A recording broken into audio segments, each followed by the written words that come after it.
자, 2019학년도 수능 시험지 정답 추천한 사람들 OMR 카드 주시고요.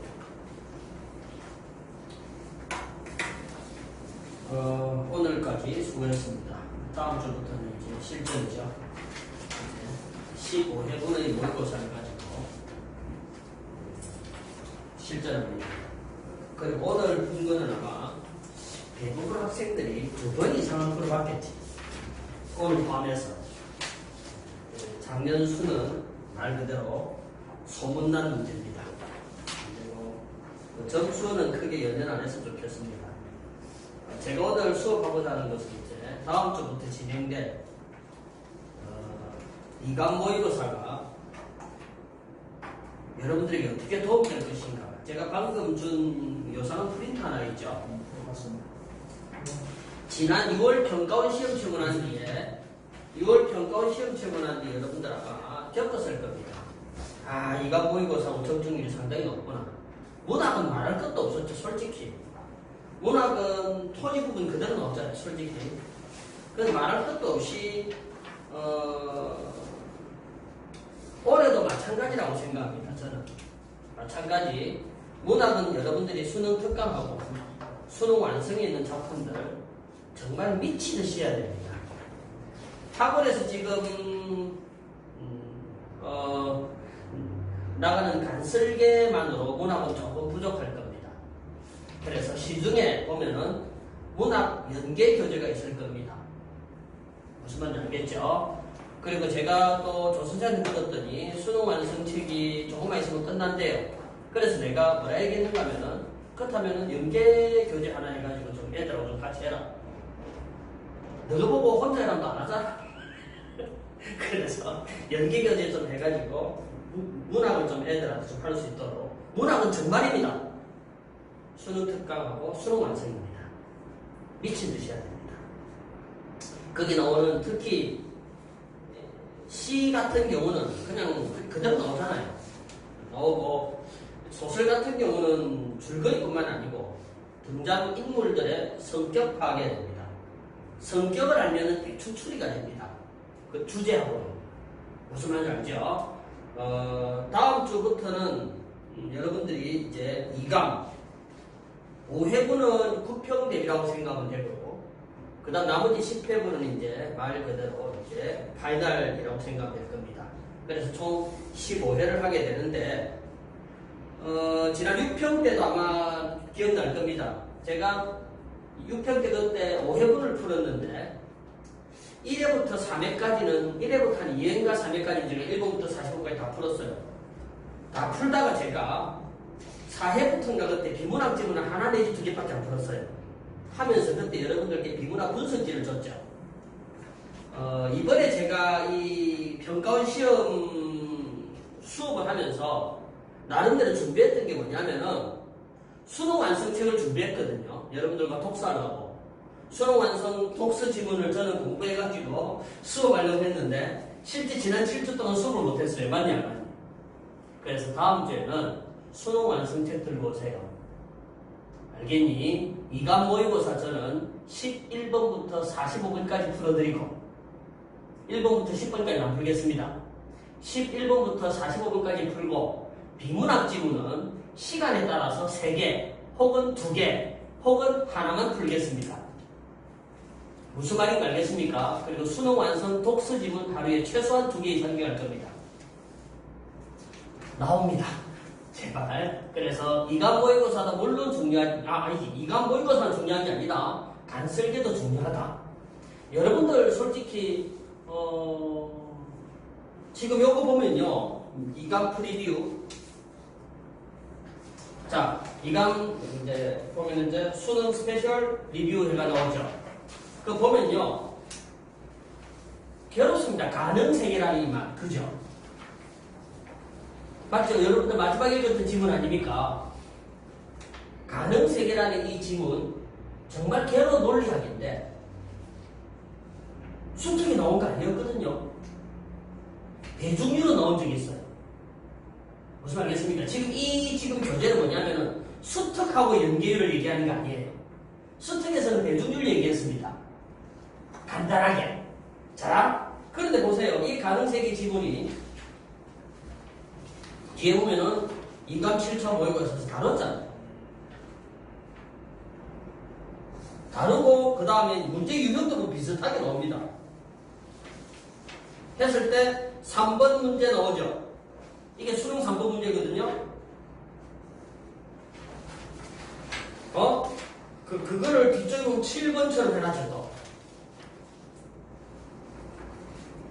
됐습니까? 그 다음에 학생들이 제일 골 때렸다라는 서양 우주론 이거 지문 31번 문제였죠. 오답률 1위. 저는 그 뒤에 보면은요 문학 작품들 뭐 연계도 되어 있는데 이거는 말하면은 뭐 못하겠습니까? 공부하겠습니까? 그래서 저는 이감을 좀 꼼꼼히 공부한 친구들은 3등급 따기도 편하고요. 뭔 말인지 알겠나? 3등급 따기도 편하고 1등급 따기도 편하답니다. 물론 이감 측에서 얘기하는데 저는 작년에 수능 국어 만점자가 몇 명이 나왔는지는 저는 통계를 안 갖고 있습니다. 저는 잘 모르겠습니다. 단지 제가 알고 있는 것은 작년에 만점자는 표준 점수가 150점이었다는 걸 알고 있어요. 어마어마한데 여러분 150이라는 사실은 보통 한 126, 128 나오거든요. 좀 어렵다 치면 132 정도 나오는데 150이에요. 그리고 이감 측에서 얘기하는 건 뭐냐면은 그 150 만점자가 이감 모의고사를 던진 겁니다. 그들이 선전이든 간에 저는 그 말에 상당히 신빙성이 있다 보거든요. 여러분들도 이번에 6평을 약간 경험해봤잖아요. 그래서 제가 다시 한번 당부드립니다.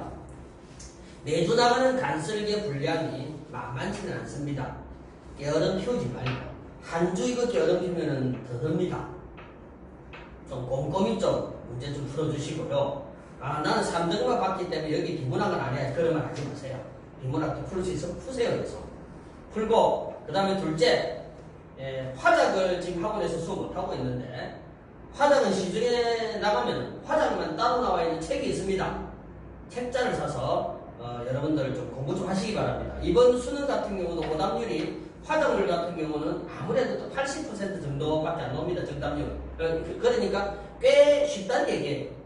그래서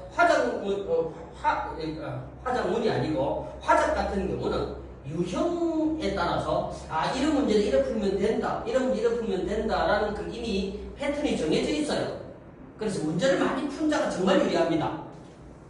됐습니까? 그래서 화법, 작문 좀 요거는 본인들이 좀 책자를 한번 사가지고 좀 그래 공부해 주시고 문학은 아까 얘기했듯이 연계 책을 한번 사가지고 따로 있다 하면 더 봤으면 좋겠습니다. 무슨 알겠죠? 좀 그래 하고 독서 지문은 따로이까지 볼 필요는 없다고 봅니다. 그냥 시간 나면 수능 특강 독서 지문 우리는 다 했지만은 한 번 더 보시고 수능 완성 독서 지문도 꼼꼼히 읽어주시고 무슨 알겠죠? 그 다음에 이감에서 제공하는 간설계하고 모의고사 지문들 거기에 나오는 독서 지문들 좀 꼼꼼히 훑어주시면 아마 독서 쪽도 분명히 저는 도움이 되리라고 생각합니다. 그래서 앞으로 남은 정확하게 이제 15주 남았습니다. 15주 동안 오늘 포함한 16주고요. 그래서 16주 동안의 학습 플랜을 어떻게 짤 것인가 본인 스스로 좀 계획을 딱 해가지고 해주시기 바랍니다. 다음 주부터는 이감 모의고사 진행하도록 합니다. 자, 그 다음에 갈 때 정답지 주라이 1차 하고 그 다음에 2차도 했다 이제 2차 했다 했나? 나중에 갈 때 정답지 주세요. 자, 뭐 정답은 알겠죠? 1번은 1번 96%, 2번은 3번, 3번은 3번, 4번은 4번, 5번이 4번, 이게 80%, 6번이 90, 6번이 5번, 7번이 3번, 7번이 3번이 70이네요. 자, 8번에 2번, 9번에 2번, 10번에 2번입니다. 자, 문법. 여태껏 풀던 우리 평가 문법에 비해서는 좀 많이 아이들이 오답률이 엄청나죠? 11번 오답률이, 정답률이 65, 12번이 67, 13번이 51, 14번이 75, 15번은 무려 38. 그러니까 이 5문제가 적당히 공부한 아이들한테는 어느 것 하나 만만하지 않았다는 얘기죠.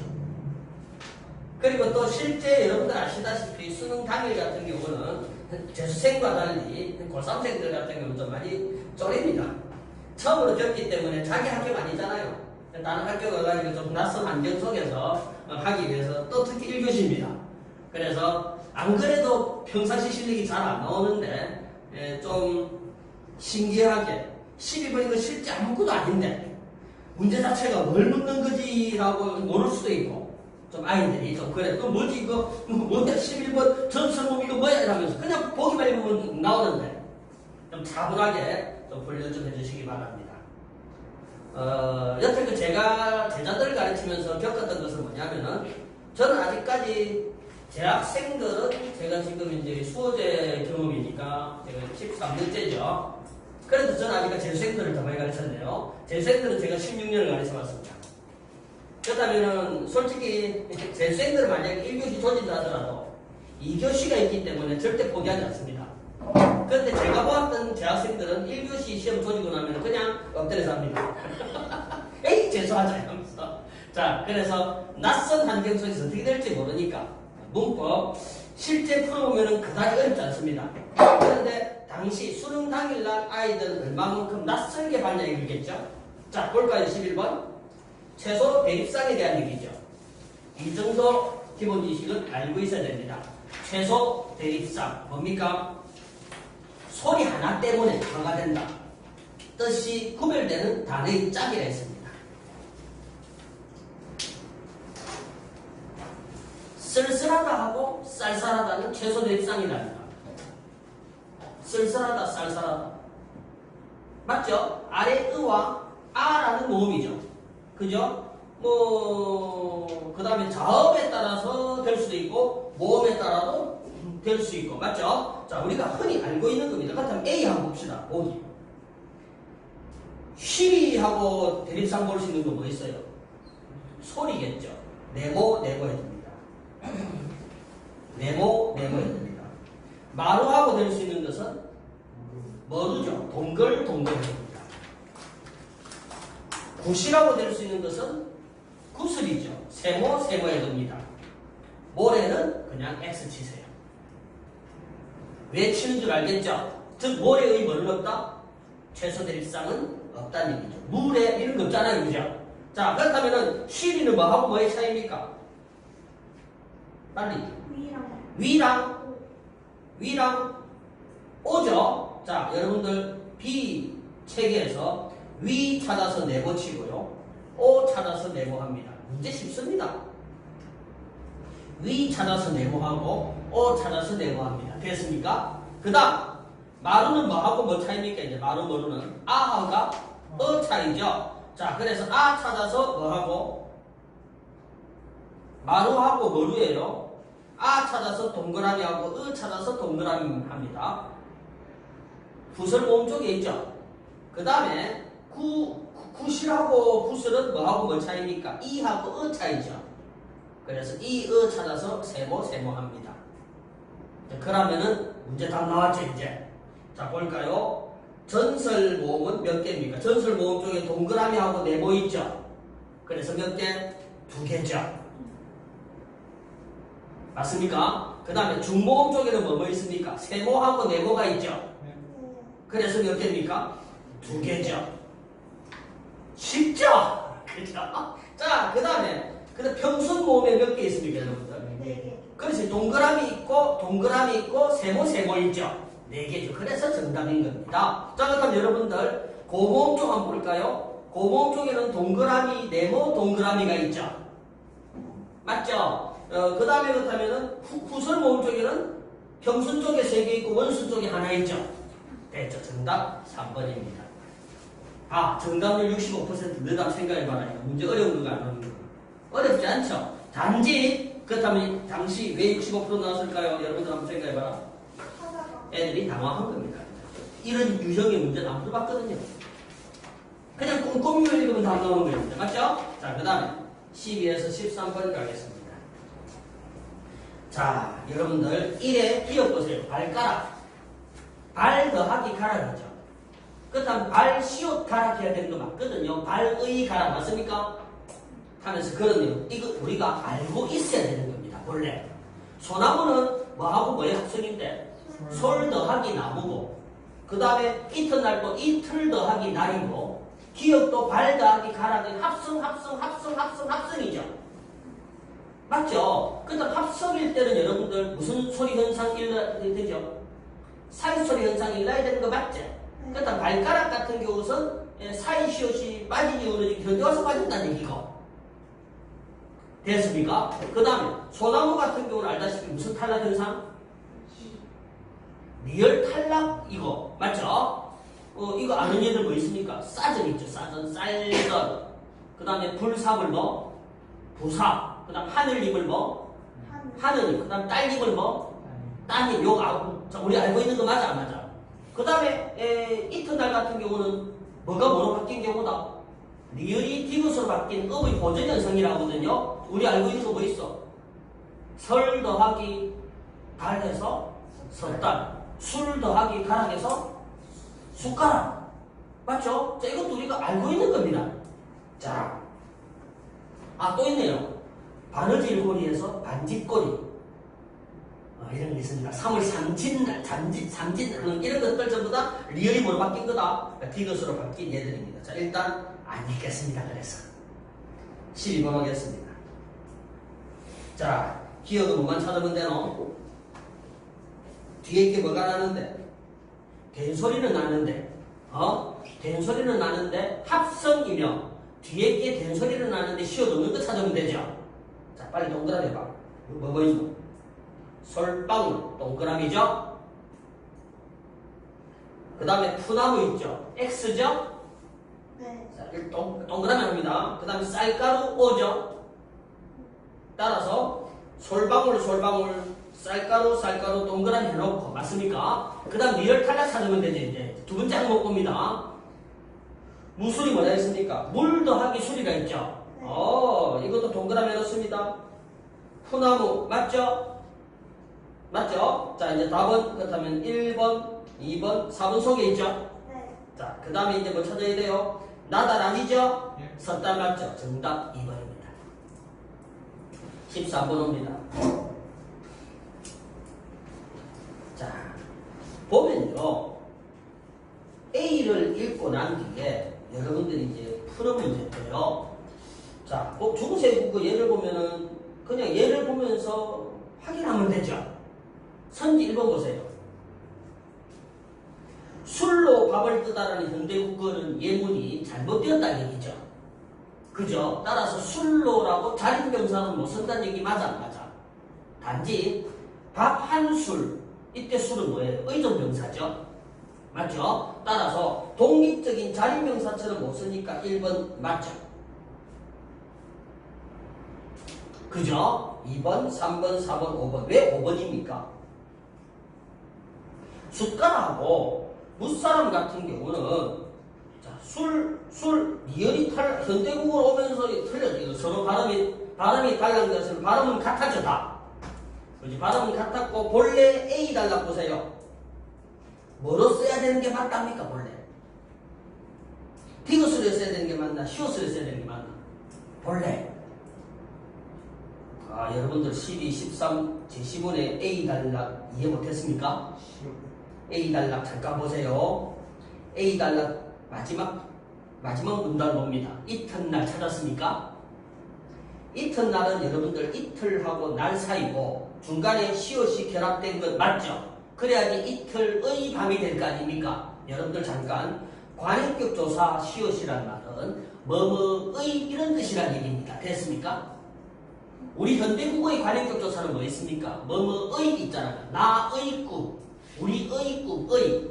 따라서 이 시옷은 현대국어로 온다면 의란 얘기예요. 그렇다면 이틀의 밤, 이틀의 길 됐죠? 해서 이렇게 시옷이 나타났다는 얘기입니다. 그런데 근대국어로 오면서는 이 트해가 시옷으로 굳어지게 되었다 했죠.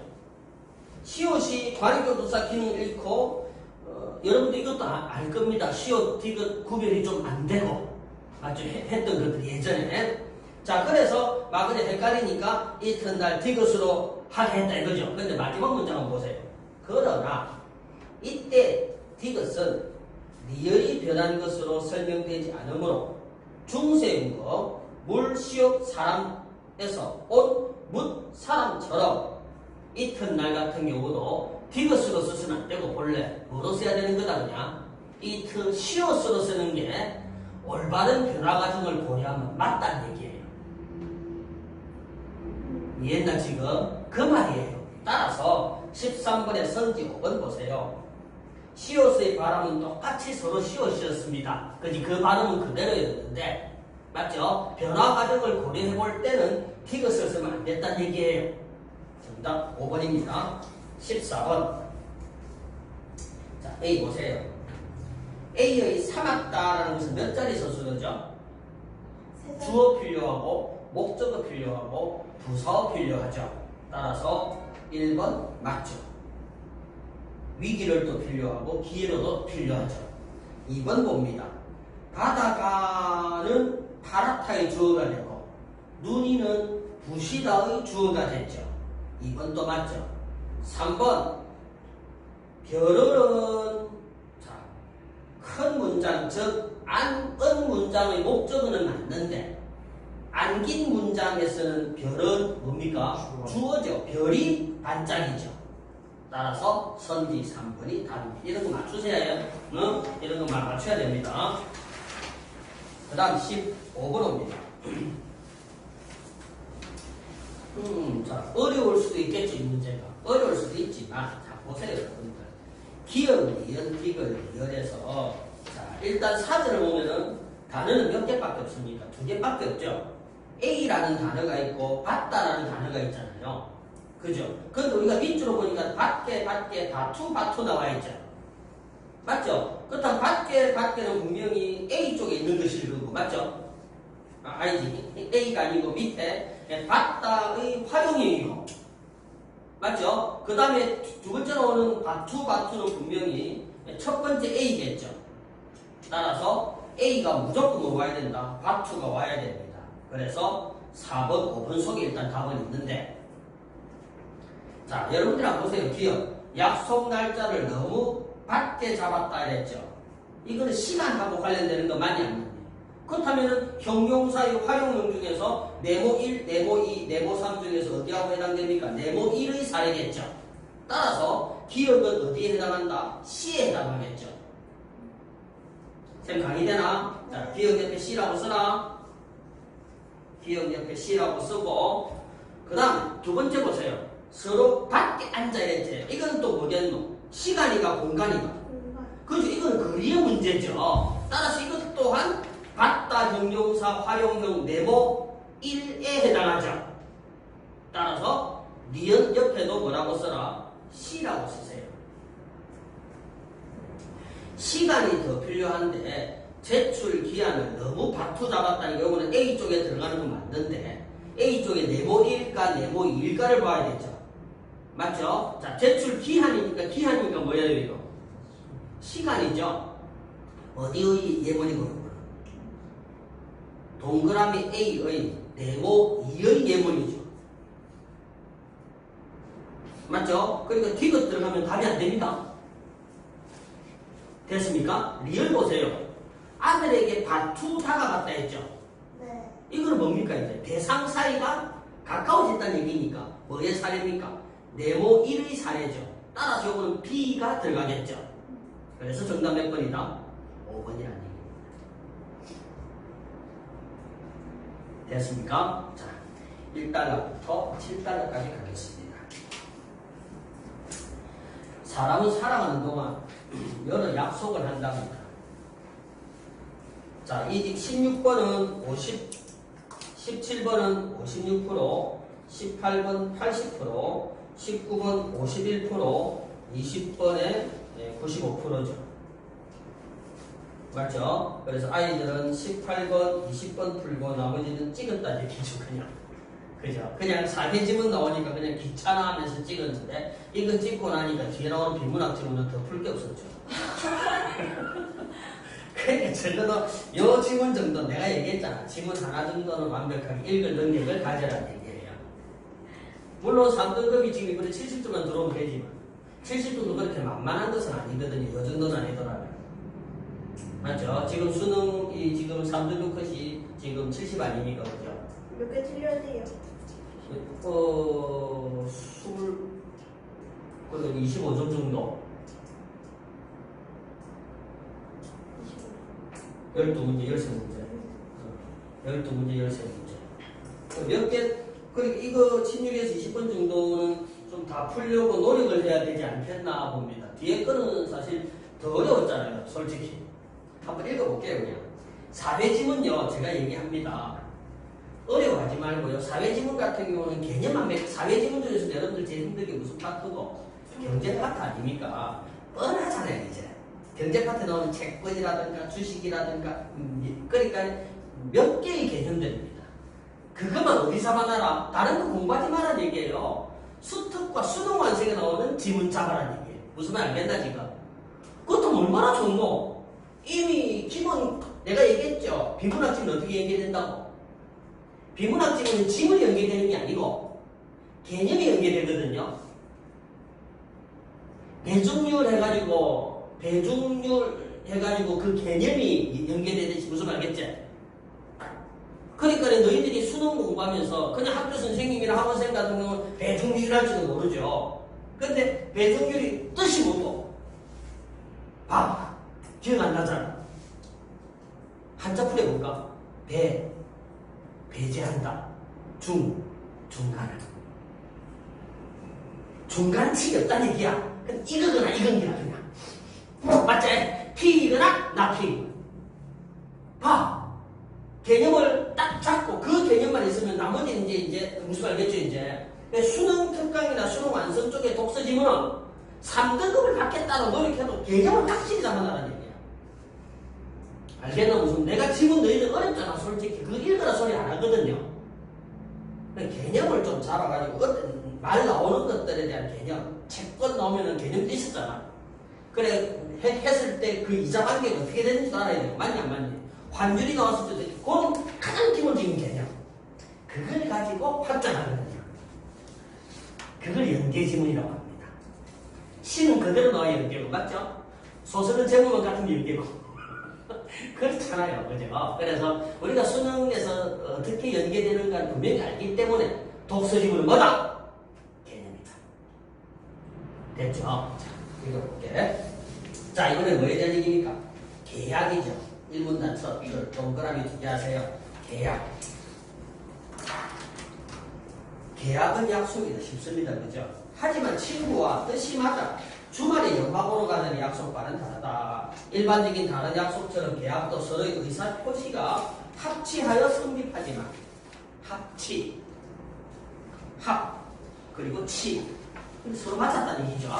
맞아떨어져야 성립하지만 이때의 의사는 일정한 법률 효과의 발생을 목적으로 한다는 점에서는 차이가 있다. 자, 계약은 뭐가 있다? 자, 새로운 놈을 보고 법률 효과, 이런 단어 새로운 키워드죠. 맞죠? 계약은 뭐가 있다?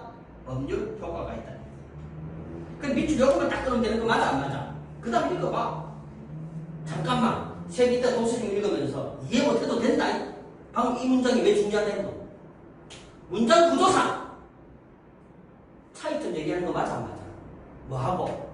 일반 사람들끼리 약속하고 우리가 지금 얘기하는 계약의 차이 계약은 뭐구나. 이 계약은 뭐다? 법률상 계약 얘기하는 거 맞아 안 맞아 지금? 그렇구나. 그 다음 갑니다. 한 예로 매매 계약은 팔겠다라는 일방의 의사표시와 사겠다라는 상대방의 의사표시가 합치함으로써 성립하며 효과지는 뭐하고 동일해? 약속하고 동일하지. 맞냐 안 맞냐? 아까 약속과의 공통점이잖아. 그거. 이런 거 생각하면서 읽어내는 얘기를 나는. 제 말 알겠지? 시간을 만약에 비문학 지문에 나머지 두 개는 찍고 여기에 막 10분을 두잔다라면 새 말 봐봐. 너희들은 왼쪽 읽으면서 왼쪽에 그 약속, 계약, 내가 공통점 차이를 정리할 수 있냐 이거지. 이해했습니까? 수능 당일날. 그리고 내 수업 마치고 난 뒤에 복습을 할 때도 나는 지금 안 해주고 있잖아. 해줬다 하더라도 그걸 새로 지우고 충분히 이거는 새로운 한 장을 뽑을 수 있잖아요. 여러분들 해가지고 거기 정리를 한번 해봐라 얘기야. 그 훈련이 수능 당일날 여러분들에게 도움될 거라는 얘기입니다. 알겠지? 적어도 화법, 작문, 문법, 문학 쪽에 만점 받겠다는 각오로 덤비고 비문학 지문에 적어도 지문 하나만큼 해체한다는 각오로 덤벼야 되는 거예요. 셈 지금 하는 게 그다지 뭐 떡풀이 하는 것도 아니고 맞잖아. 아 이거 공통점과 차이점이네. 무조건 정리하자. 기계적으로 그냥 정리하세요. 그냥. 계약은 뭐가 있다? 법률효과. 공통점은 서로의 뭐다? 의사합치. 맞죠? 자, 뚫려보자. 봐봐. 성립하면 이제 새로운 말 뭐 나오노? 매도인이란 단어와 매수인이란 단어 나오지. 학생들이 이런 단어 어려울 줄 모르잖아. 맞니 안 맞니? 그렇다면 또 정리해봐라면. 자, 셈이 새로운 개념 나오면 뭐가 일어나노? 뭐 이런 표시를 했거든. 맞지? 기계에 의해서 이런 지문들은 정보가 맞나 안 맞나? 많지? 이걸 일일이 다 암기할 수는 없거든. 새 말 잘 들어. 우린 지금 정보시대야. 그렇다면 이걸 어떻게 인덱스란 말아요? 색인.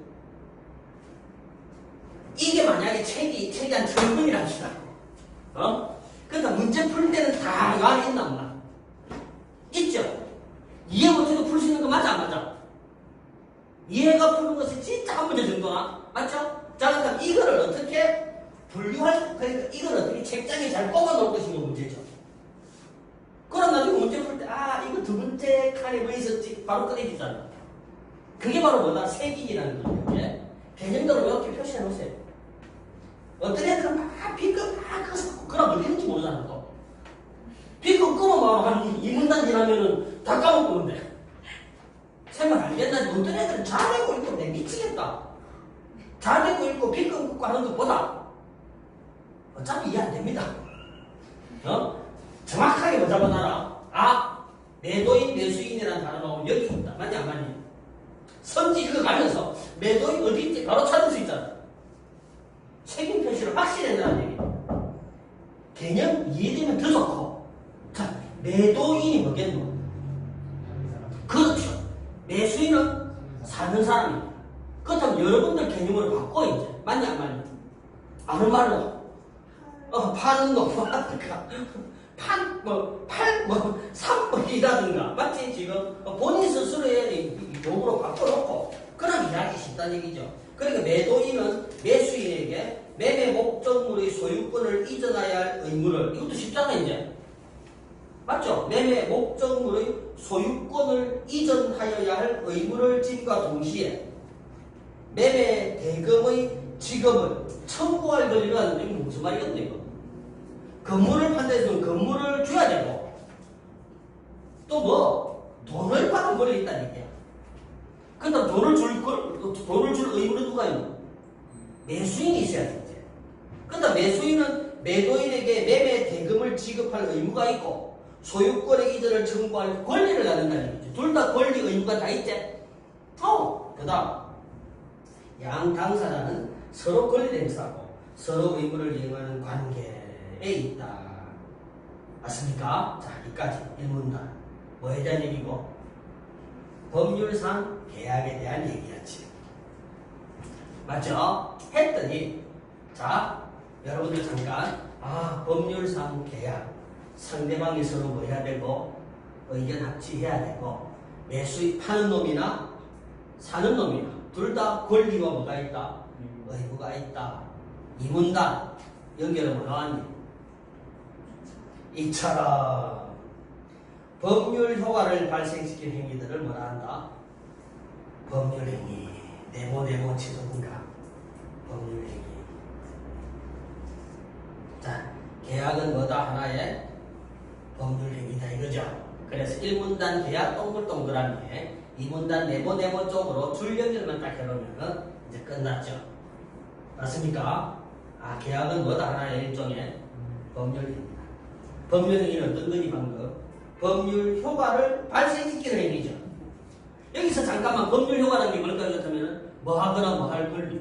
권리나 의무와 관련된 것들이지. 맞습니까? 자, 읽어볼게. 자, 이제 그거를 정리한 게 이제 정리한 게 그 다음 문장 맞아 안 맞아? 밑줄 거 이제.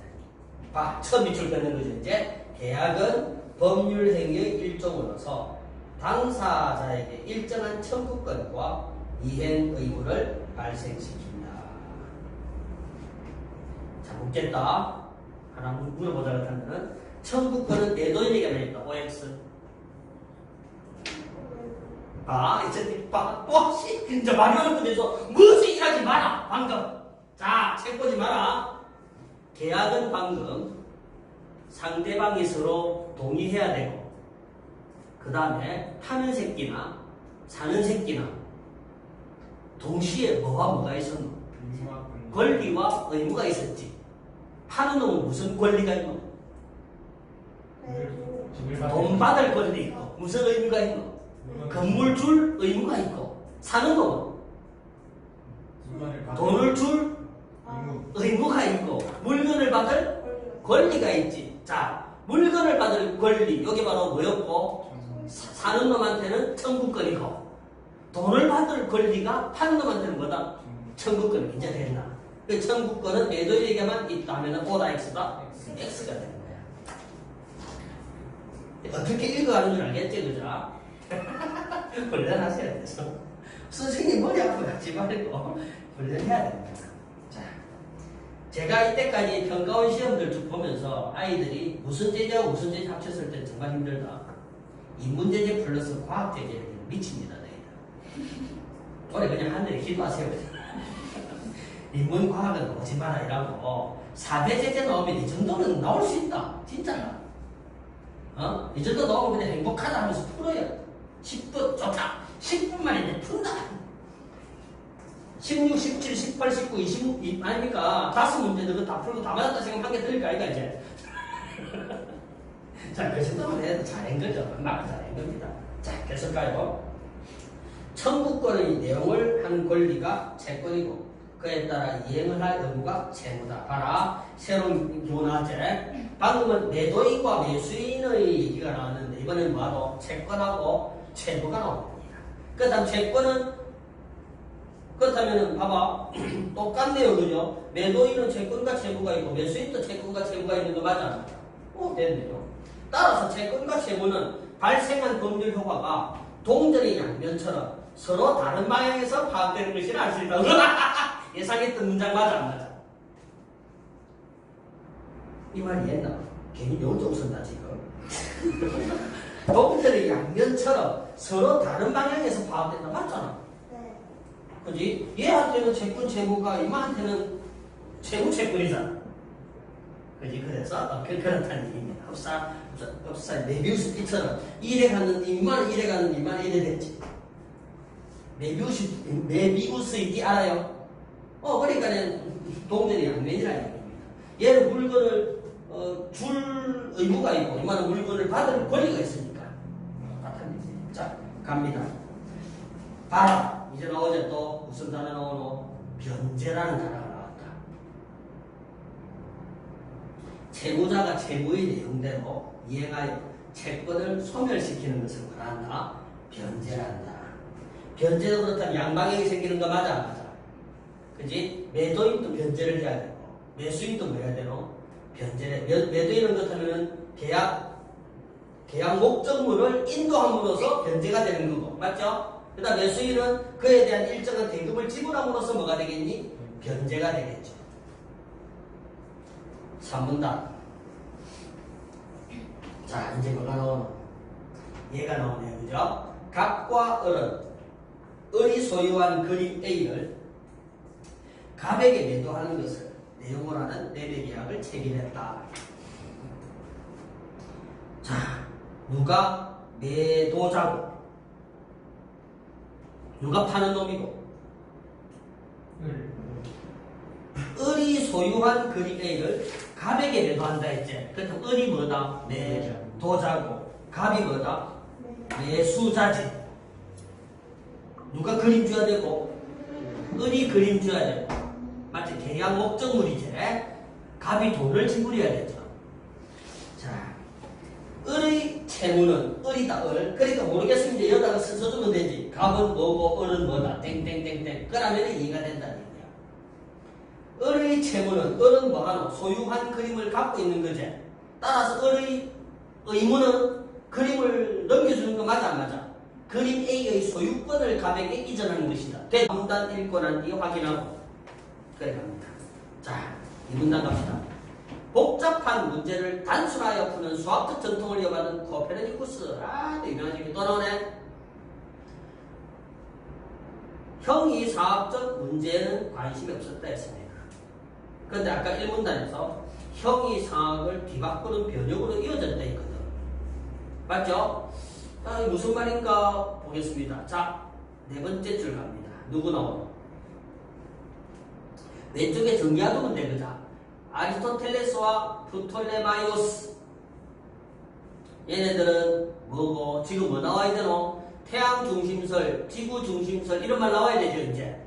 했더니, 아리스토텔레스와 프톨레마이오스는 언제적 사람이고, 코페르니쿠스 앞이가 뒤가 고대라 했으니까. 안 읽어도 얘네들은 당연히 뭐겠노? 지구 중심설이겠지.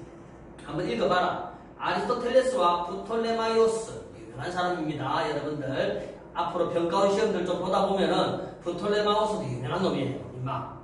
자, 우주의 중심에 고정되어 움직이지 않는 지구의 주위를 우주의 중심에는 뭐가 있고 지구가 있고 그 지구 주위에 이런 천구들과 항성들이 붙어있는 지구 중심설 됐습니까?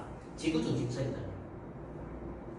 그와 달리 코페르니쿠스는 태양이 우주 중심이고 만들었다. 대체까지. 그러자 프톨레마이오스보다 훨씬 적은 수의 원으로 행성들의 가시동동을 설명할 수 있었고 행성이 태양에서 멀수록 단순성이 충족되었다. 누가? 누구 때? 코페르니쿠스 때. 맞지? 당연히 코페르니쿠스 때 뭐다? 작은 수의 원으로 운동 설명됐다는 얘기죠. 그 다음 갑니다. 그러나 아리스토텔레스의 형이사학을 고수하는 다수 지식인과 종교 지도자들은 그의 이론, 누구? 코페르니쿠스, 맞죠? 이론을 받아들이려 하지 않았다. 왜냐하면 그것은 지상계와 천상계를 대립시키는 아리스토텔레스 이분법적 구도를 무너뜨리고 신의 형상을 지닌 인간을 한갓 행성의 거주자로 전락시키는 것으로 여겨졌기 때문이다. 해서 코페르니쿠스는 불행한 천재죠. 보니까 당시로서는 뭐한다? 인정 못 받았다는 얘기죠. 자, 이까지 되었습니까? 머리 아프면은 이 정도일 것도 뭐 해라? 문제 풀어야지. 27번에 3번 오야 X야. 누군데? 아리스토텔레스였지. 맞지? 어? 네. 자, 풀 수 있는 거 뭐니까 와봤어. 항상. 29번 풀 수 있는 게 있겠네. 2번 풀 수 있어. 1번도 틀렸고. 아리스토텔레스 우주론 확인해보면 그대로 나옵니다. 이 문단 방금 읽었던 거 있지? 그만 보면은 1번, 2번, 3번이 X라는 걸 알아.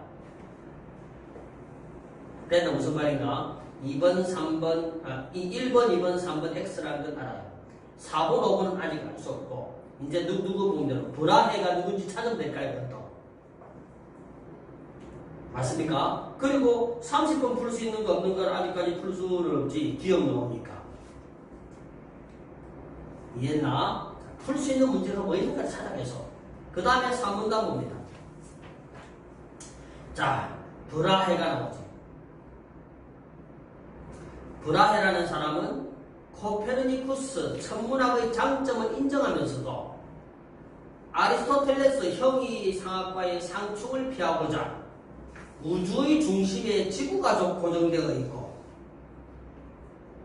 달과 태양과 항성들은 지구 주위를 공전하며 지구 밖의 행성들은 태양주의를 공전한다. 와, 이 새끼 얇네요. 그죠? 자, 일단 지구 중심설이고, 맞습니까?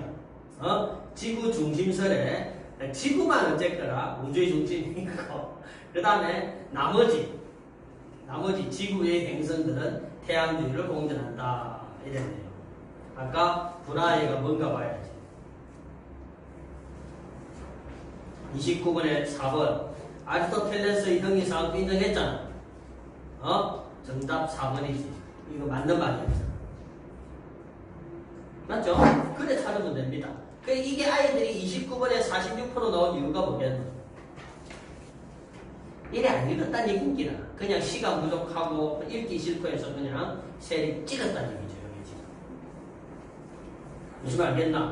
풀다 보면은 여러분들 지금 이게 정답률이 여러분들 안 써놨을 건데 27번이 68, 28번이 48, 29번이 46, 30이 53이었거든요. 32가 71이고요. 작년에 내 제자 왔을 때 내가 물었거든요. 이 31번 풀은 애들은 진 안 풀었답니다. 안 풀고 그냥 찍었는데 맞았대요. 아니 충분히 찍을만 합니다. 이거 봐봐라. 50kg가 나는 50kg 하고 싶어. 자, 50kg가 100kg짜리의 사람을 땡기는 힘하고 150kg 땡기는 힘하고 어느 게 힘이 더 들어가노?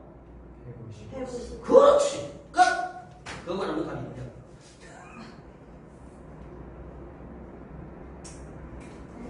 질량이 스몰 m으로 다 동일하잖아. 네. 태양 중심에 있는 질량이 m이 질점이 지구 전체. 자, 지구가 커, 태양이 커. 태양이 크지. 그렇다면 질량은 동일한 새끼 맞냐 안 맞냐? 이게 지구 중심에 있던 태양 중심에 있던 질량이 스몰 m인 녀석이지.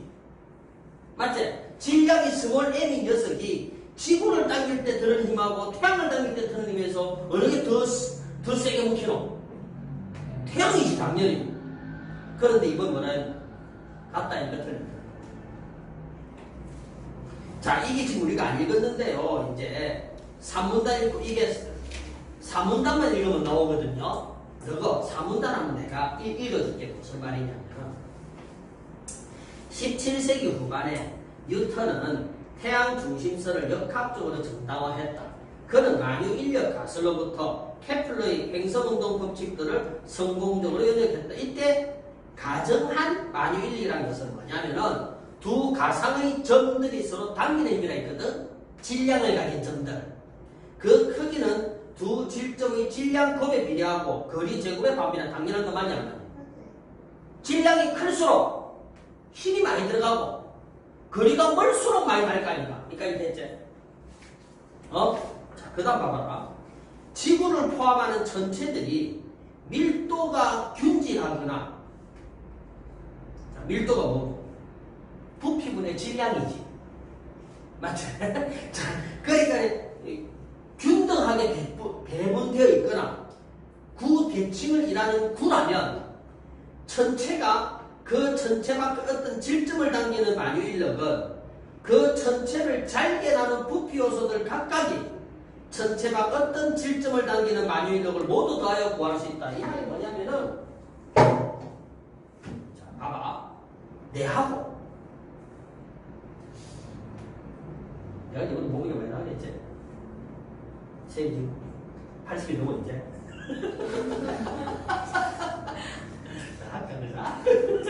자, 동일한 질량 스몰 m을 가진 질점을 상정하자. 나를 여러 개 쪼개 이제. 각각의 질점들로. 됐니? 얘도 질점이 있을 거 아니가? 각각의 스몰 m으로. 자, 질점 수는 어느 개 맞나? 내가 맞지? 어쨌거나 이 질점들이 방금 합이라 했거든. 한 개체가 아니고 지금. 그래서 애들이 내가 이거를 31분이 왜 오답률이 21%밖에 안 나왔을까? 정답률이 고민을 했더니 아이들이 같다라는 말 때문에 그래서 헷갈렸나라는 그런 거거든. 31번 보기 보면요. 31번 보기 마지막에 보면은 1, 2에 의하면 밀도가 균질하거나 구대칭인구를 구성하는 부피 요소들이 피를 당기는 마류 인력의 총합이라 이거든. 됐나? 총합이야. 시그마죠. 지금 근데 선지 이거는 총합 얘기가 아니고 질량이 같은 질점들이 당길 때는 당연히 뭐에 따라서 되노? 질량의 크기와 뭐에 따라서 거리에 따라서 달라지는 거 맞아 안 맞아? 방금 거. 그렇게만 따지면 아주 쉽게 답이 나온다는 얘기야. 자, 정답은 알고 있죠? 28은 5, 29에 4, 30에 5, 31에 2, 32에 2. 그 다음 질문 문제. 샤갈에는 마을에 내리는 눈만 읽어도 답은 나옵니다. 이건 샤갈은 수특에 나왔는 거 안 나오면 관계없죠, 이거는. 너무나 유명한 작품입니다. 그래서 저는요, 나학을 모른다 치고 이럴 수는 없지만, 가학을 한번 읽어보자는 얘기죠. 가학은 정말 생소한 시험이에요. 자, 시제목이 뭡니까? 출생입니다. 여러분들이 유치원에 대해서도 제가 그닥 좋아하지 않는 시인이거든요. 내가 좋아하지 않는 시인은 어떤 사람이죠? 네. 오래 살든가 많은 작품을 남긴 사람이에요. 내가 아주 좋아하는 사람은 누구? 알려줘. 윤동주 이런 사람이에요. 김수원도 좋아합니다. 퍼덕죽을 좋아합니다. 내가 제일 싫어하는 사람 누구나? 서정주. 그러니까 이 사람은 서정주 씨라는 뭔가 탁 찍어 얘기할 수가 없다는 얘기야. 윤동주하고 네 글자 뭐? 광고이지. 부끄러워. 유치한. 부끄러워. 유치한도 뭔가 탁 찍어. 유치한은 죽긴 빨리 죽었어요. 빨리 죽은 유치한은 1년에 한 번씩 시집냈거든요. 짜증난 사람 맞아 안 맞아? 1930년대 말에 생명파를 시작해가지고 60년대까지인가 거의 한 30년을 계속 활동한 사람이에요. 마지막에 경남여고였거든요. 마지막에 경남여고 선생님 하시다가 그래서 저는 분명히 쓰레기차에 받쳐서 돌아가신 걸로 알고 있는데 학생들 얘기로는 똥차나 모르겠습니다. 제가 들은 거로는 새벽 출근길에 그렇게 돌아가셨고 경남여고 교정에 아직도 그 시비가 있는 걸로 알고 있고요. 지금 부산에는 경남여고에 시비가 있고 그 다음에 부산 하단 에덴공원 쪽에 시비가 있고요. 이분 고향은 경상남도 통영으로 내가 알고 있습니다. 어쨌거나 유치원 시인도 뭐라고 탁 얘기 못해. 우리가 지금 교과서에 많이 나왔던 작품들은 그냥 30년대 생명파하고 관련된 그런 시들이고 허무라는 단어로서 충분히 해결이 되는데 나머지 작품은 일단 출생기입니다. 출생기 밑줄 그어봅시다. 출생기. 자, 떡프리가 뭡니까? 출생을 기록한 거다. 우리가 아는 유치원은 언제적 사람이다? 1930년대부터의 시인이었다는 얘기야. 자, 금전 포대기 같은 까마귀 울음소리 고원했다. 자, 잘 들어. 원용이 시감 속도 안 하다. 어떻게 읽어 나는? 항상 문장 단위로 끊어읽기. 뭐로 끊어라? 주어 서술로 끊어라. 시가 진짜 쉬워요. 선생님, 저는 시가 뭐가 시가 어려워? 시가 어려운 것은 주어 서술은 어렵지 않고 중간에 어렵습니다. 나는 오늘 미역처럼 행복해. 미역이 왜 행복한 이런 순간 안 돼. 나는 행복해 끝이야. 그날따라 미역이 행복했겠지. 그런가? 나는 오늘 미역처럼 쓸쓸해. 선생님, 이 사람이 여기서는 미역이 행복하다는데 여기서 미역이 쓸쓸하다는데 왜 그래? 따지지 마. 그날은 쓸쓸했겠지. 알겠나? 시도 뭐의 일종이다? 글이다는 얘기지. 글은 뭐로 읽어라? 문장으로 읽어라. 단지 아까 읽었던 비문학적에 비해 좀 뭐 할 뿐이다? 느끼할 뿐이다. 시를 뭐 파괴라? 정서를 파괴라. 자, 첫 번째 문장. 까마귀 울음소리가 떠나지 않고 됐습니까? 그다음 까마귀가 좋아 안 좋아? 몰라요 아직까지. 그냥 검정 포대기 같은 이랬지. 맞죠? 좋은지 안 좋은지 모르겠다. 그 다음 부엉이가 울고 있지. 어떻게 온다 했노? 괴계기. 뭔가 느낌이 싸지 지금. 그 다음 온다. 백성들은 대단히 많은데 순탄한데 상스럽지 못한 시대의 어두운 바람이 불어오던 내복 융희 2년. 자, 시대적 배경을 얘기했죠. 융희 2년은 플러스가 마이너스가? 마이너스. 마이너스네요. 지금 아주 뭔가 음산한 분위기가 감동한 시제목은 뭐다? 출생기. 융희 2년이 뭐지? 그래도 체크죠. 그래도 뭐 해도 분위기가 뭐 해도 싸해도 그래도 계절만 천년을 다채하여 지붕에 광년출 남풍에 자라고 푸른 하늘엔 성육 바바바바바 1년에 나와 있는 어휘들과 2년에 그래도 2년에 나오는 어휘들이 다르지? 1년은 싼데 2년에 나오는 세 줄까지는 뭔가 좋지? 나도 처음 보는 시야. 뱉은 듯 피어 밑줄 나를 잉태한 어머니 진진 어진 생각만을 다듬어 지니셨고 젊은 어머니 아버지 읽으셨다. 이까지가 몇 문장이고 한 문장이지. 아무것도 아니라 1년부터 2년까지가 겨우 뭐다 이제 한 문장. 자 이제 정리하자. 언제? 융희 2년에 나를 잉태한 어머니는 어진 생각만을 지니고 왜? 알을 뱄을 때 뭐 한다 했노? 나쁜 생각까지 안 된다 했지. 이건 뭐다? 태교네요. 태교하고 있네요. 자, 나는 융희 2년에 잉태되었네. 30년도 활동했으니까. 융희 2년은 사전을 찾아봤거든요. 1908년이 돼요. 적당 그래서 유치한 시인이 언제 태어났는지 확인했습니다. 했더니 1908년 맞대요. 그냥 모른다더라도 이거는 그냥 잉태한 그러니까 이 문장으로 끊어 읽어보니까 융희 2년에 어머니는 뭐 했고 아버지는 뭐 했다지. 이제 두 번째 문장. 왕고건댁 제삿날 밤 열나흘 새벽 달빛을 받고 유월이가 이고온 제삿밥을 먹고 나서 제삿밥을 먹고 나서 욕된 후에로 세상에 떨어지다. 세상에 무슨 떨어? 세상에 떨어지다. 출생이죠 이제. 자, 얘가 태어난다는 문제고 제삿날이죠. 제삿날은 뭐한 날이고 사람이 뭐한 날인데 소멸한 날인데 지는 또 출생했네요. 희미한 등장불 아래서 번문용내 사대주의에 욕된 후에 내모 누구나 알 겁니다. 이거 누구 뜻하노? 본인을 뜻하는 거 맞니 안 맞니? 왜 욕된 후에로 생각했노? 일제강점기였겠지. 어떻게 알아요? 1908년 우리 유치원을 안다니까. 욕된 후에로 세상에 떨어졌다니. 신월같이 슬픈 제 족속의 태반을 보고 내 스스로 응행을 지른 것이 아니련만 명이나 기를 하며 할머니는 돌변하고 이름 지었다고 그냥 지 선생님이 그차. 자 33번 1번 O야 X야. O지. 2번 O야 X야. O.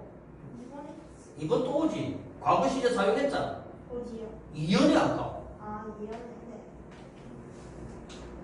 이건 서산 그러니까 2번 또 가자. 3번은 이건 X지. 이 시는 상당히 주관적이었지. 맞지? 4번은 O지. 5번은 X지. 5번은 뭐에 대한 설명이고 그냥. 이건 샤가리 말이지? 네. 자, 우리는 샤가를 아니까 정답 몇 번이다 이거? 1번이 되고요. 34번에 4번 미친 거 아니가? 뭐가 미쳤노? 감격. 그렇지. 감격 돌았지. 35번 정답은 3번입니다. 왜요? 그림에 아니 샤간의 마을에 뭐는 없다. 감각. 온 감각 없고 요거는 전부 다 대체 시각 이미지잖아요.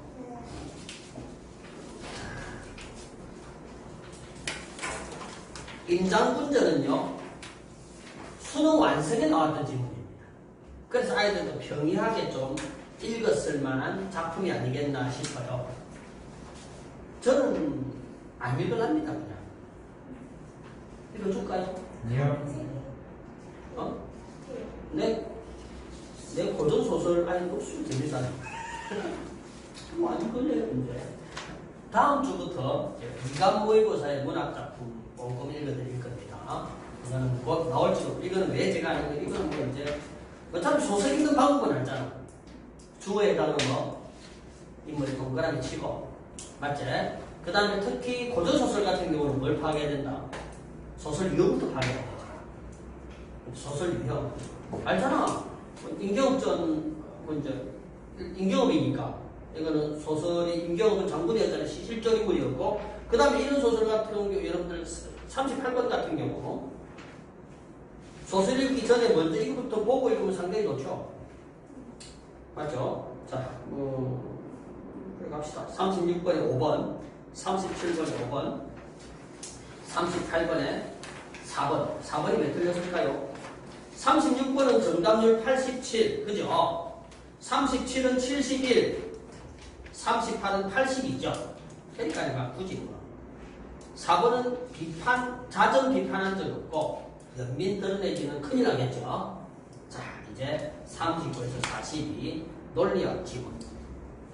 이런 지문 사실 짜증 많이 납니다. 솔직히 많이 나고 철학 쪽의 논리학은 이거 그냥 보고 39, 40, 41번, 42번 제가 여기까지는 그냥 39번이 60%거든요. 찾아야 돼요. 그 다음에 지문 안 읽어도요. 40번, 41번, 40번하고 42번은 지문 안 읽고 푸는 게 맞고요. 제가 볼 때는요. 이 지문 뒤에 보면 논란이 참 많거든요. 아는 자일수록 못 풉니다. 이거. 논리학을 아는 자일수록 못 풀고 상식적으로 접근하면 답이 나옵니다.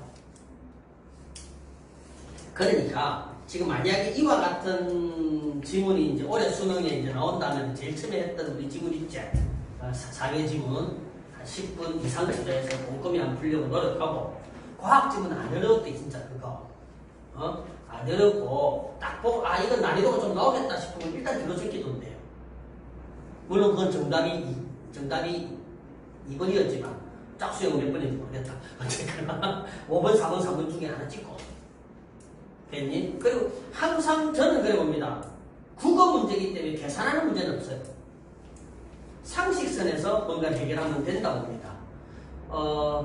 제가 이 얘기를 왜 하는가 하면요. 여기 지금 만약에 제가 이해한 상식으로 수려볼까 아니면 분석하면서 가볼까? 일단 저는 처음에 상식으로 해가 문제를 풀고요. 그 다음 학생들에게 이제 뭘 설명해야 되는가 하면은 이것이 왜 오답인가를 난 설명해야 되니까 정답만 한다면 나 학생처럼 풀면 돼. 됐니? 그래서 아이들한테 이것이 왜 오답인가를 설명하기 위해서 공부를 좀 하기 시작했거든요. 그랬더니 헷갈리기 시작했어.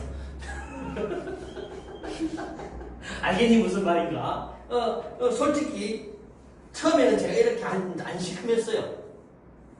별로 안 시끄러운데. 많이 아까 화학지문에 비하면은 맞죠? 그리고 뒤에 문제 푼 거 보세요. 처음에 얘네 답 찍었어요. 하다가 이제 이게 뭐지? 이거 성질은 뭐지? 이러다 보니까는 말도 헷갈리기 시작했죠. 그 본래 논리학이라는 게 그렇잖아요. 원종이가 밥을 먹었다는 사실은 밥을 먹었다는 사실도 중요하게 밥을 먹지 않았다는 사실도 우리가 있지라는 거 맞냐 안 맞니? 다못하면 개성이 있다고 할 수도 있고 개성이 미친 거 맞나 안 맞나 이제 거의 사람을 돌게 하거든요.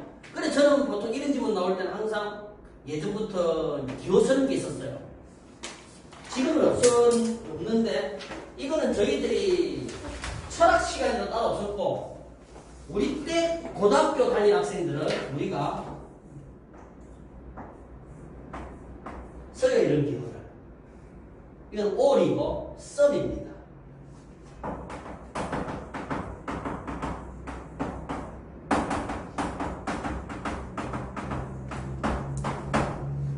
전칭경제, 특칭경 이렇게 써요.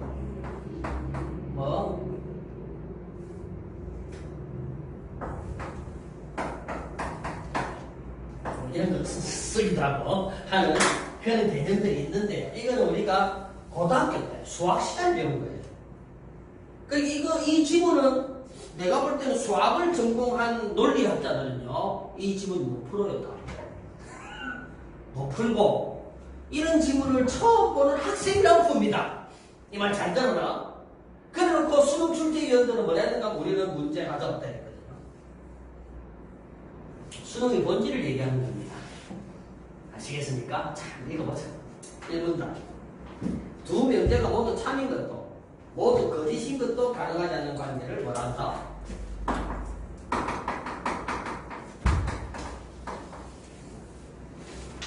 두 명제가 모두 참인 것도 모두 거짓인 것도 가능하지 않는 관계. 모두 T 그리고 모두 F 이거는 없다지. 자, 여러분들이 모순이라는 게 어떤 거죠?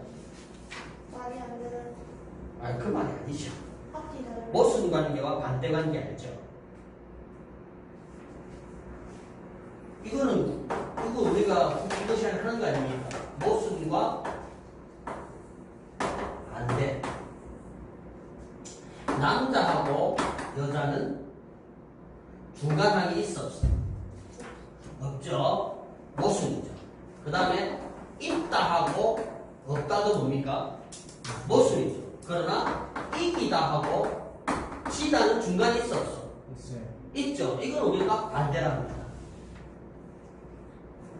자, 만약에 모순 관계를 지금 예를 들어 임의의 여러분들 수학 시간에 임의의라는 게 무슨 뜻이고 가정을 모든이라는 뜻이는 거 아나? 아니 임의의라는 얘기는 모든입니다. 아무 것이나 맞죠? 그 어떤 것이든 그게 다 해당하는 임의의라는 얘기는 모든이라는 뜻이에요. 자, 그래서 임의의 명제를 P라고 하면 P하고 not P는 모순 관계다 했죠. 그렇다면 여러분들 잠깐만요. 이런 거 나오노? 다보탑은 경주에 있다의 모순 관계는 뭐고?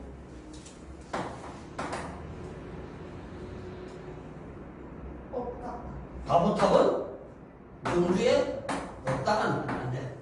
있지 않다. 맞지? 이게 모순이라는 얘기야. 그 다음에 또 무슨 예문 나오노? 다보탑은 또 어디에? 개성이 있을 수도 정확하게. 다보탑은 개성이 있을 수도 있어 다보탑은 개성에 뭐? 있을 수도 있고 있을 수도 있었다. 의 모순이죠. 다보탑은 개성에 있을 수 없었다 있지 있지 않아 않았다. 자, 그렇다면 봐봐라. 이 두 개는 모순이가 아닌가? 아니 아니지. 이건 하면 끝이야. 이 두 개는 무슨 관계가 아니다? 모순 관계가 아닙니다. 여기 나오는 지문들이 이해했지? 모순은 P, not P야.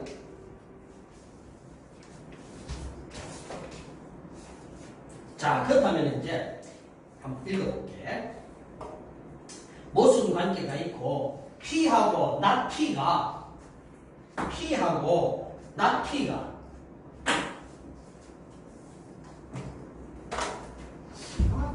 기본으로 그냥 이런 게 없을게.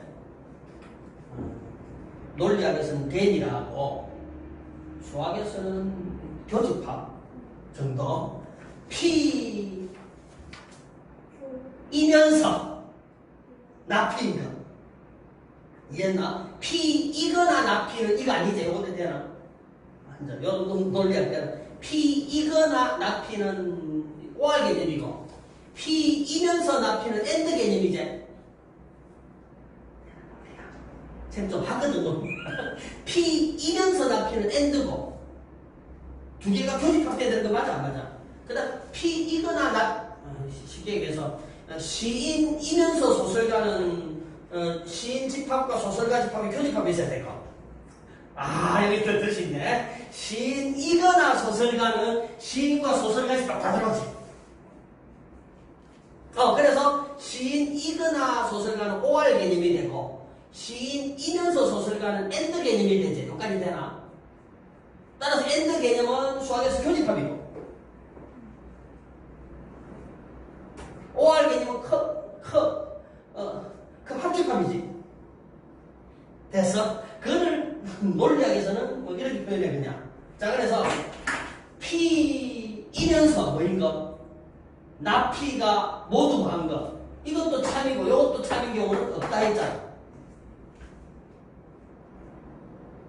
그래서 그거는 가능하지 않다. 이런 걸 말한다. 모순율이라고 한다.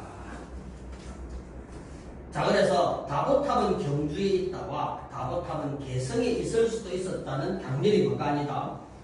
모순관계가 아니다. 됐잖아요. 이건 쉽죠 이제. 그 다음 현실과 다르게 다보탑을 경주가 아닌 곳에 세웠다면 다보탑의 소재지는 지금과 달라졌을 것이다. 철학자들은 이를 두고 P와 나피가 모두 참인 혹은 모두 거짓인 가능 세계는 없으니 왜 없죠? 나하고 P하고 나피는 다 뭐니까? 무슨 관계니까? P하고 나피는 무슨 관계다? 이건 모순 관계니까 둘 다 참이거나 둘 다 거짓인 것은 없다 했잖아. 따라서 철학자들은 이를 두고 P와 나피가 모두 참인 혹은 모두 거짓인 가능 세계는 없지만 여기까지 왜? 무슨 관계니까? 모순 관계니까 다보탑이 개성에 있는 가능 세계는 있다고 표현한다 이거지. 자, 요거는 개성에 있을 수도 있다. 우리 이제 국어로 갑시다. 국어. 개성에 뭐 할 수도 있다? 있을 가능성도 있다지. 만약에 다보탑 어디 세웠으면? 개성에 세웠으면. 현실 세계는 어디 있지? 경주에 있지만 보니까. 근데 가능한 세계에서는 개성에 만약 if 개성에 뭐 했으면 다보탑을 만들었으면 개성이 있을 수도 있나? 있네요. 쉽다. 그냥 국어가 있을 수도 있어. 있을 수도 있어. 참이 아니야. 참이네. 현실 세계가 아니고 지금 무슨 세계에서? 가능 세계에서. 뭐 이런 이상한 개념이야. 가능세. 우리는 지금 사이버 세계만 해도 괴로워 죽겠는데 무슨 또 가능세 이지랄해서 하는 거잖아. 이걸 이감해서 문제됐다니까. 참 대단한 세계 맞죠? 가능 세계에서는 있을 수도 있다. 그러니까 이 개념이 얼마나 중요한 개념이고 이걸 이감을 통해서 학습한 아이들은 지문을 좀 더 쉽게 안 받아들였겠냐 이게 지금.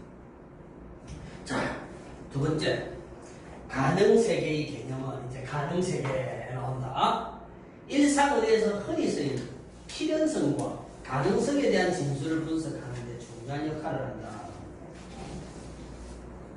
이거는데 P는 가능하다는 P가 적어도 하나의 가능 세계에서 성립한다. 그냥 편의상 가능 문제라고 할게요. P가 하다, 가능하다. 가능하다를 이거는 한자제 수능을 고쳐봐.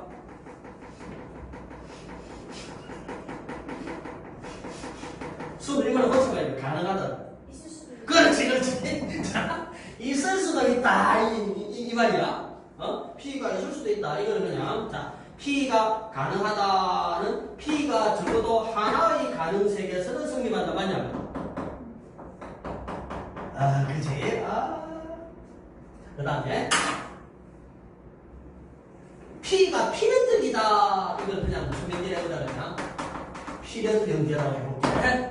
필연 명제에는 P가 뭐하다? 필연적이다. 필연적이 무슨 뜻이고? 필연 반대만 무념이지. 반드시 돼야 된다는 얘기야. 자, 지난번 시간에 동어 반복 문제 기억납니까? 동어 반복 문제. 자, 해봐. 답은 동어 반복 문제. 답답이다. 즉, P는 뭐다? P다. 이거 항상 뭐다? 참이지.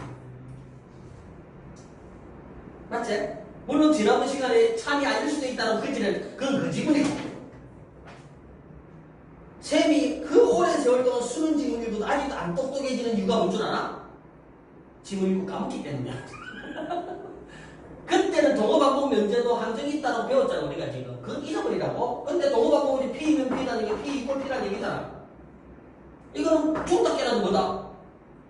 참이지. 따라서 P면제 면제는 무조건 뭐다, 이거는? 참이야. 잘 들어. 이거는 무조건 뭐다? 참이지. 이거는 어떤 가능 세계에서는 참이지. 그러니까 이제 어떤 가능 세계? 뭐 했다면 다보탑을 개성에 만들었다면. 됐어? 그 다음에 읽어볼게. 자, 다시 문단 다시 읽어봐. P는 가능하다. P가 적어도 하나의 가능 세계에서 성립한다는 뜻입니다. P가 필연적이다. P가 모든 가능 세계에서 성립한다는 뜻이다. 만약 Q이면 Q이다를 비롯한 필연적 명제들은 모든 가능 세계에서 성립한다. 됐지? 옳지라는 얘기지. 40번.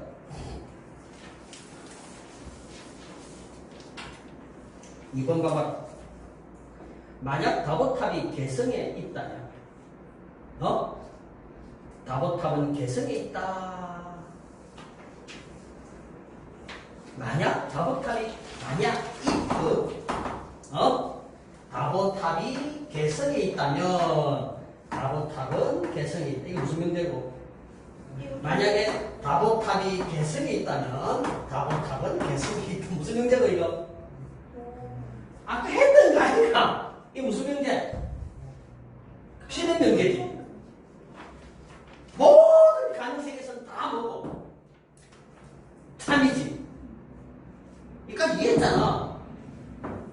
같은 그림 맞아. 자, 40번 2번 봐봐라. 기억은 뭐였노? 다보탑은 경주에 있다잖아. 이 참이야, 그러시야.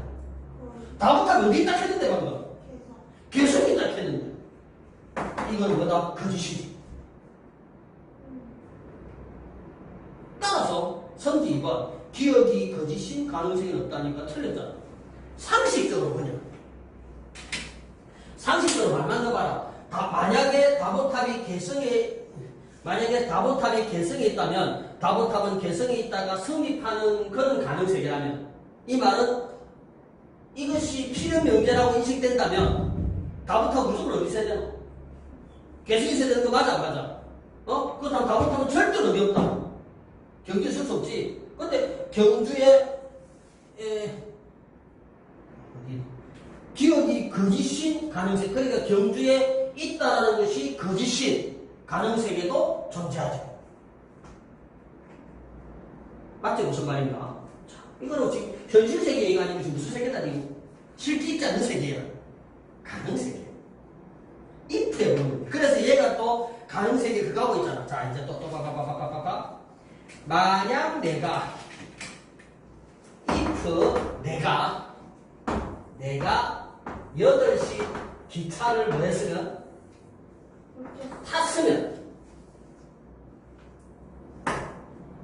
탔으면 나는 뭐 하지 않았다? 지각을 안 했다 해야지. 이제 이게 이제 3문단이지. 자, 여기서 하나 빠졌다. 또 하나 문제는 우연명제라고 하면요. 우연명제는 뭐냐면 이 문단에 자, 다보탑은 경주에 있다와 같이. 자, 요건 이거다. 자, 이거 다보탑은 경주에 있다와 같이 가능하지만 뭐 하지 않는 명제. 자, 이거는 가능은 하지만 필연적이지 않다 했습니다. 이런 명제, 이 말뜻을 하지 마라. 이거는 내가 설명 그냥 기업 명제, 니은 명제, 디귿 명제도 된다. 됐냐? 그냥 말을 갖다 붙인 거야. 자, 요거는 지금 가능하지만 뭐는 아닌 거. 필연적인 것이 아니란다. 우리의 현실 세계를 비롯한 어떤 가능 세계에서는 성립하고 또